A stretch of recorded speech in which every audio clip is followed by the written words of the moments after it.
Assalamualaikum warahmatullahi wabarakatuh. Perkenalkan, nama saya Bella dengan NIM 860566984 dari Prodi PGSD Pendidikan Guru Sekolah Dasar. Di sini saya akan presentasi tutorial tugas 3 Filsafat Ilmu tentang pilar-pilar pendidikan dan relevansinya di era digital. Analisis pemikiran menurut Ki Hajar Dewantara. A. Makna pilar dalam konteks pendidikan. Pilar artinya pondasi atau tiang penyangga yang menopang tegaknya sistem pendidikan. Tanpa pilar, sistem pendidikan akan rapuh dan mudah runtuh. Pilar itu sendiri tidak bersifat statis, melainkan dinamis dan kontekstual, yang artinya di mana nilai dasarnya tetap relevan meskipun zaman telah berubah termasuk di era digital ini. B. Prinsip dasar pendidikan menurut Ki Hajar Dewantara. Dalam konsep ini, Ki Hajar juga mencetuskan 3 semboyan terkenalnya dan juga merumuskan bahwa pendidikan adalah tanggung jawab bersama yang disebut dengan Tripusat Pendidikan. Untuk 3 semboyan tersebut, yang pertama ada Ingarsa Sung Tulada yang artinya di depan memberi teladan. Yang kedua adalah Ing Madya Mangun Karsa, di tengah membangkitkan semangat, dan Tut Uri Handayani yang artinya di belakang memberi dorongan. Untuk tripusat pendidikan, yang pertama keluarga, yaitu lingkungan pertama dan utama bagi pembentukan karakter anak.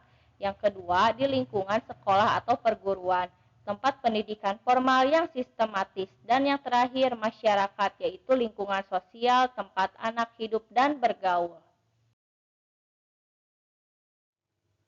Analisis relevansi dan tantangan di era digital. 1. Ingarsa Sung Tulada di era digital menjadi teladan di ruang maya. Relevansi 1. Penggunaan teknologi yang etis dan bijak. 2. Keseimbangan hidup digital. 3. Sikap kritis terhadap informasi. Tantangan guru yang dianggap gagap teknologi, kesenjangan akses digital, dan anonimitas di dunia maya. Contoh nyatanya, seorang guru yang membagikan konten hoax di media sosial justru menjadi anti teladan, merusak otoritas moralnya di mata siswa. 2. Ing Madya Mangun Karsa di era digital, membangkitkan semangat literasi digital. Relevansi 1. Literasi digital kritis. 2. Kreativitas berbasis digital. 3. Kemandirian belajar. Tantangannya, distraksi digital, menurunnya daya konsentrasi, dan perubahan pola interaksi. Contoh dan solusinya, seorang guru menggunakan gamification dan platform interaktif seperti Quizizz atau Kahoot untuk membangkitkan semangat belajar siswa di kelas daring.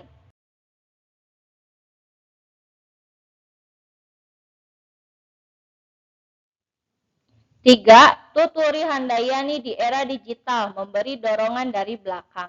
Relevansi 1. Asesmen diagnostik non-kognitif. 2. Bimbingan konseling berbasis digital dan pemberian tugas proyek. Tantangan 1. Keterbatasan interaksi langsung. 2. Perbedaan karakter siswa dan beban kerja guru. Contoh implementasi, guru memberikan tugas dengan pilihan format video, poster, tulisan, dan presentasi sehingga siswa dapat memilih sesuai minat dan kemampuannya. Setelah itu, guru memberikan feedback personal melalui pesan pribadi. C. Asas belajar. Ki Hajar memandang bahwa pendidikan bukan sekedar pengajaran, tetapi proses memerdekakan manusia secara utuh. Beliau membedakan antara pengajaran dan pendidikan. Pengajaran membebaskan manusia dari aspek material, seperti kemiskinan dan kebodohan, sedangkan pendidikan memerdekakan aspek spiritual dan batin, seperti cara berpikir, mentalitas, dan martabat. Pendidikan menurut Ki Hajar adalah proses memanusiakan manusia yang melibatkan pengolahan cipta, rasa, dan karsa secara seimbang. Dalam relevansi digital, yaitu belajar lagi tidak dibatasi oleh ruang dan waktu.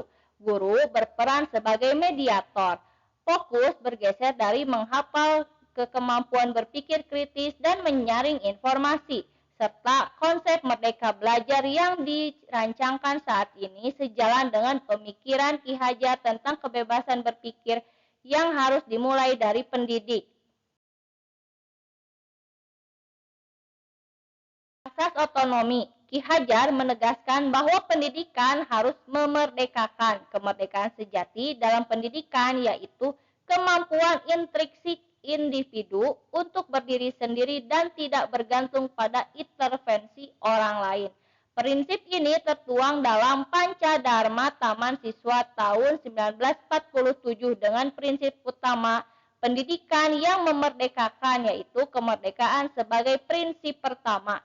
Beliau juga menerapkan metode Among yang berasaskan asah, asih, dan asuh.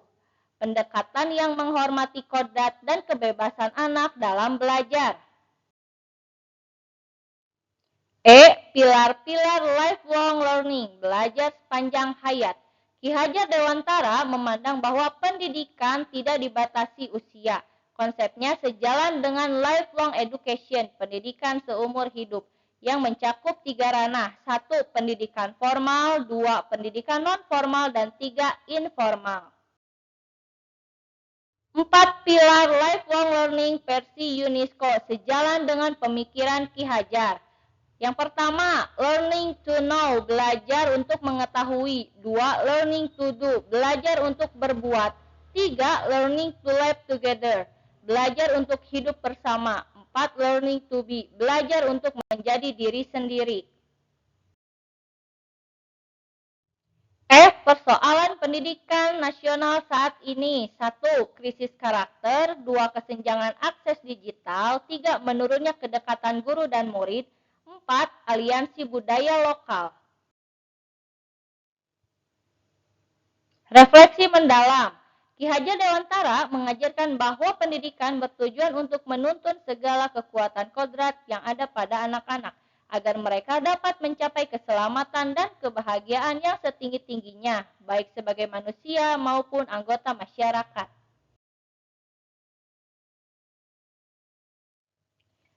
Kesimpulan. Dalam asas peran, pemikiran Ki Hajar berpusat pada tripusat pendidikan, yaitu keluarga, sekolah, dan masyarakat.